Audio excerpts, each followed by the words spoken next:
दोस्तों, सुबह लगभग 7 साढ़े 7 बजे चिंटू की आंख खुलती है तो चिंटू देखता है कि उसकी मम्मी कहीं भी खटिया पर यानी कि चारपाई पर नहीं है। गांव में लोग अक्सर खटिया पर सोया करते हैं, चारपाई पर सोते हैं। अब चिंटू आसपास अपनी मम्मी को खोजता है, लेकिन उसकी मम्मी सरिता पूरे घर में कहीं भी नजर नहीं आती। तभी चिंटू घर के बाहर खेतों में पहुंच जाता है। वो जैसे ही खेतों में पहुंचता है तो देखता है कि उसकी मम्मी एक व्यक्ति के साथ बाजरे के खेतों में मौजूद है।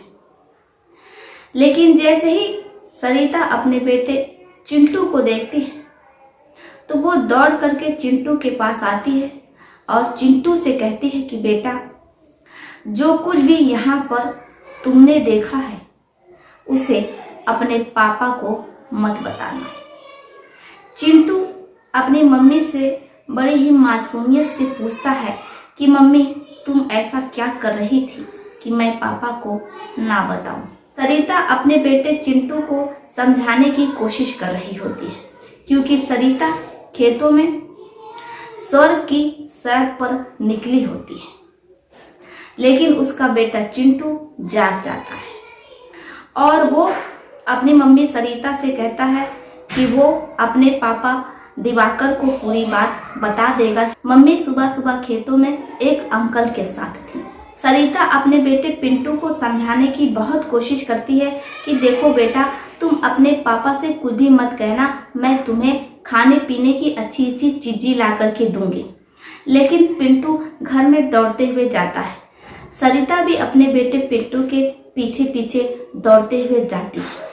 इससे पहले कि पिंटू अपने पापा दिवाकर से कुछ कह पाता, उसकी मम्मी पिंटू को अपने पास बुला लेती हैं और कहती हैं कि देखो पिंटू, हम तुम्हारे लिए कबर्ड में चीज़ी रखे, चलो तुम्हें ला करके देते हैं। पिंटू भी अपनी मम्मी के साथ चला जाता है। अब पिंटू की मम्मी उसे खाने पीने के लिए टॉफी देती हैं। बड़े ही प्यार से वो अपने बेटे पिंटू से पूछती हैं कि पिंटू, तुमने खेतों में क्या देखा था? क्या तुम उस अंकल को पहचानते हो? पिंटू कहता है कि मम्मी, उन अंकल ने तो अपने चेहरे पर गमछा बांध रखा था, इसलिए मैंने उनका चेहरा नहीं देखा, लेकिन मुझे वो थोड़े पहचाने पहचाने लग रहे थे। अब सरिता अपने बेटे पिंटू से पूछती है कि क्या तुम उन्हें जानते हो कि वो कौन है? पिंटू कहता है कि नहीं, जब मैंने उनका चेहरा ही नहीं देखा तो मैं कैसे बता सकता हूँ कि वो कौन है, लेकिन मुझे लगा कि मैं उन अंकल को जानता हूँ। अब सरिता चैन की सांस लेती है। उसे लगता है कि पिंटू उस पुरुष का चेहरा नहीं देख पाया है जिसके साथ वो खेतों में बाजरे के मौजूद थी। उसे थोड़ी सी राहत मिलती है कि उसका बेटा पिंटू उसके पति दिवाकर से कुछ भी नहीं बताएगा। लेकिन इधर जब पिंटू रहता है, अब वो अपनी माँ से जिद करता रहता है। इधर सरिता को मजबूर होकर के उसे हर वो चीज ला करके देनी पड़ती है जिसके लिए पिंटू जिद कर रहा होता है। यहाँ तक तो सब कुछ बिल्कुल ठीक रहता है, लेकिन अब पिंटू की ख्वाहिशात बढ़ जाती है और वो अपनी मम्मी से महंगे मोबाइल लाने की जिद करने लगता है। पिंटू की मम्मी कहती है कि देखो पिंटू, अभी तुम पढ़ रहे हो, ऐसे में तुम्हें अपनी पढ़ाई पर ध्यान देना चाहिए। लेकिन पिंटू जिद करता है। मजबूर होकर के सरिता को अपना गहना बेचना पड़ता है ताकि वो अपने बेटे पिंटू के लिए एप्पल का मोबाइल ला सके, क्योंकि वो मजबूर हो जाती है। उसे डर रहता है कि कहीं पिंटू उसके पति दिवाकर को पूरी सच्चाई न बता दे। ऐसे में उसके पति शक करने लगेंगे और फिर उसका भांडा फूट जाएगा। इसलिए सरिता मजबूर होकर के अपने बेटे पिंटू के इशारे पर नाचने लगती है। इधर पिंटू दिन पर दिन बिगड़ता जा रहा होता है। अब तो उसने हद पार कर दी थी।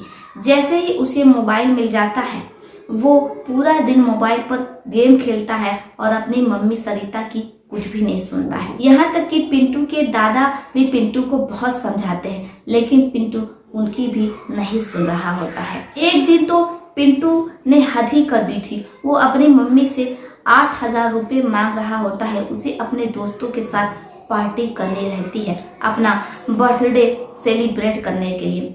सरिता अपने बेटे पिंटू से कहती है कि देखो पिंटू, हमारे पास इतने पैसे नहीं हैं, तुम्हें तो पता है कि तुम्हारे पापा की आमदनी कितनी कम है, ऐसे में हम तुम्हें इतने पैसे कहाँ से ला करके देंगे।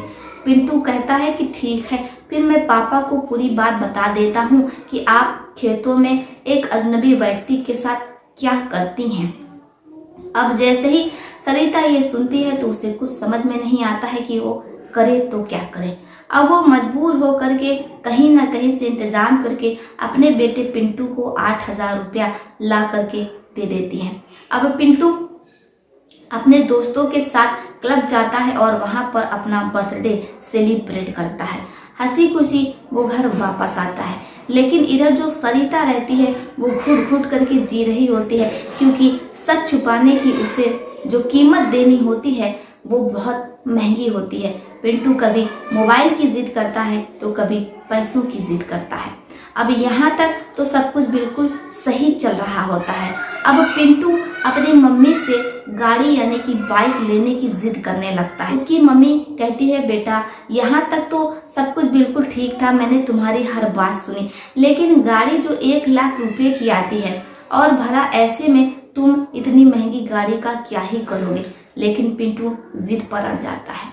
अब सरिता के पास भी पैसे नहीं होते हैं, जितने पैसे होते हैं वो पिंटू को दे चुकी होती है। पिंटू जो अब मन बना लेता है कि वो अपनी मम्मी का भांडा फोड़ करके ही रहेगा, इसलिए वो अपने पापा दिवाकर के पास जाता है और उन्हें पूरी बात बता देता है। जैसे ही दिवाकर को पता चलता है कि उसकी पत्नी घर के पीछे वाले खेतों में हर सुबह जाती है और एक व्यक्ति के साथ वो सब कुछ करती है जो एक पत्नी केवल अपने पति के साथ बंद कमरों में ही कर सकती है। जैसे ही पति को ये पता चलता है तो पति गुस्से में तनतनाता हुआ सरिता के पास आता है और सरिता से पूछने लगता है कि पिंटू ने मुझे तुम्हारी सारी सच्चाई बता दी है, आखिर वो कौन व्यक्ति है जिसके साथ तुम खेतों में ये सब कर रही हो? क्या वो कोई गांव का रहने वाला है या तुम्हारा कोई पूर्व प्रेमी है? मुझे सच सच बता दो, वरना तुम्हारे लिए अच्छा नहीं होगा। लेकिन सरिता अपने पति दिवाकर से कहती तो क्या कहती, वो खामोश रहती है, वो कुछ भी नहीं बोल रही होती है। अब पति और पत्नी में अक्सर इस बात को लेकर के लड़ाई झगड़ा रहने लगती है, विवाद रहने लगता है। दिवाकर मन बना लेता है कि वो अपनी पत्नी को तलाक दे देगा। अपनी पत्नी को तलाक देने से पहले वो एक बार पूरी सच्चाई जानना चाहता है कि आखिर उसकी पत्नी का किससे प्रेम प्रसंग चल रहा है। इसलिए वो अपनी पत्नी से पूछता है, कभी अपने बेटे पिंटू से पूछता है कि क्या तुम उसे जानते हो। पिंटू अपने पापा दिवाकर से कहता है कि पापा जी, वो व्यक्ति अपने चेहरे पर हमेशा गमछा लपेटे रहता है, जिसकी वजह से मैं उसका चेहरा नहीं देख पाता हूँ। अब दिवाकर और पिंटू दोनों प्लान बनाते हैं कि जैसे ही सुबह होगी उसकी मम्मी खेतों में जाएंगी तो वो लोग उसका पीछा करेंगे। होता भी वैसे ही है। अब 5-5:30 बजे तड़के ही वो लोग सरिता पर नजर रखते हैं। जैसे ही दरवाजा खुलता है उन लोगों को आहट मिलती है तो दिवाकर और पिंटू अपनी मम्मी के पीछे पीछे हो लेते हैं। दिवाकर देखता है कि उसकी पत्नी घर के पीछे वाले खेतों में बड़ी ही तेजी से जा रही है। अब जैसे ही वो खेतों में पहुंच जाती है तो ये लोग भी अपना पैर दबाते हुए धीरे से बीच बचाव करते हुए किसी तरीके से बाजरे के खेतों के बीचों बीच पहुंचते हैं और वहां पर चुपचाप खामोशी से बैठ जाते हैं। सरिता किसी को फोन मिला रही होती है, बार बार वो फोन मिलाती है लेकिन उधर से फोन नहीं उठता है। अब दिवाकर और पिंटू को कुछ समझ में नहीं आता है कि आखिर माजरा क्या है। वो लोग वहां पर चुपचाप बैठे रहते हैं और सरिता की हरकतों पर नजर रखते हैं। तभी गमछा बांधे हुए एक बूढ़ा व्यक्ति आता है जो कि सरिता के पिता का उम्र का रहता है। इसके बाद सरिता और वो बूढ़ा व्यक्ति एक दूसरे के साथ वो सब कुछ करने की कोशिश करने लगते हैं। तभी दिवाकर उस बूढ़े व्यक्ति को पकड़ लेता है और उसके मुंह से गमछा हटाने की कोशिश करता है कि आखिर वो कौन सा व्यक्ति है जिसका उसकी पत्नी के साथ ये सब कुछ चल रहा है। अब वो जैसे ही गमछा हटाता है तो पिंटू के और दिवाकर के होश उड़ जाते हैं, उनके पैरों तले जमीन खिसक जाती है, क्योंकि वो व्यक्ति कोई अजनबी नहीं रहता है, ना तो बाहर का रहता है और ना ही सरिता का कोई पूर्व प्रेमी रहता है, बल्कि वो तो सरिता के पापा जी रहते हैं, यानी कि सरिता के 70 वर्षीय ससुर रहते हैं। अब जैसे ही दिवाकर अपने पापा को देखता है तो वो निशब्द हो जाता है, उसे कुछ समझ में नहीं आता है कि आखिर ये सब क्या हो रहा है।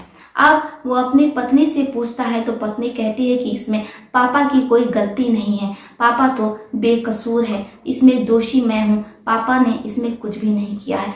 अब मामला घर का रहता है, चार दीवारी का रहता है, पारिवारिक रहता है, इसलिए दिवाकर अपनी पत्नी और अपने पिता को लेकर के घर आ जाता है और घर में अपनी पत्नी से और पिता से पूछताछ करने की कोशिश करने लगता है। सरिता बार बार अपने पति के हाथ जोड़ रही होती है और कहती है कि प्लीज आप पापा को कुछ मत कहिए, इसमें पापा की कोई गलती नहीं है, पापा तो ये सब कुछ करना भी नहीं चाहते थे, लेकिन जाहिर सी बात है मम्मी का डेथ हो गया है, 2 साल हो रहा है और ऐसे में पापा भी घर पर अकेले रहते थे, उन्हें पत्नी सुख नहीं मिल रहा था और आप भी अक्सर घर से बाहर रहा करते थे, ऐसे में मेरा मन बहक गया था, इसमें पापा की कोई गलती नहीं है।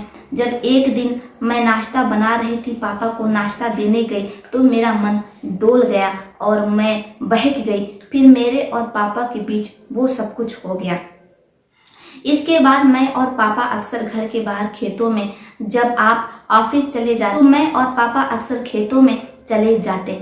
जैसे ही दिवाकर ये सुनता है तो उसे कुछ समझ में नहीं आता है कि वो करे तो क्या करे, वो खुद को दोषी दे या अपने पापा को दे या अपनी पत्नी को, यहाँ पर किसकी गलती रहती है उसे कुछ समझ में नहीं आ रहा होता है। लेकिन वो अपनी पत्नी से कहता है कि तुम्हें अपने पिता की उम्र के ससुर से ये सब कुछ नहीं करना चाहिए, मैंने तुमसे शादी अपने पिता की देखभाल के लिए की थी, लेकिन यहाँ पर तो तुमने मेरे ही पिता पर बुरी नजर गाड़ ली।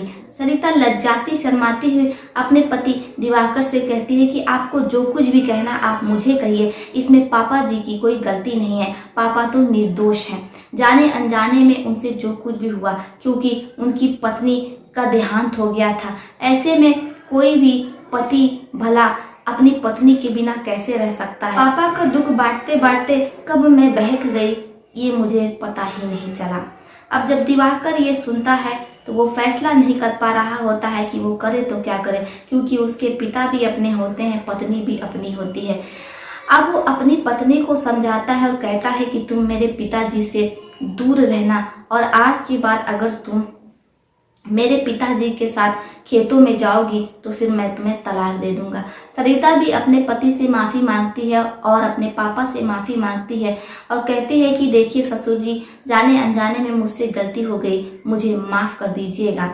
अब जो ससुर रहते हैं वो कहते हैं कि ठीक है सरिता, कोई बात नहीं है, जितनी तुम दोषी हो बराबर का मैं भी दोषी हूँ, मुझसे भी गलती हुई है, और वो अपने बेटे दिवाकर से भी माफ़ी मांगते हैं। दिवाकर भले ही अपनी पत्नी को और अपने पिता को माफ़ कर देता है, लेकिन पति और पत्नी के बीच एक लंबी खाई, एक लंबी दूरी पैदा हो जाती है।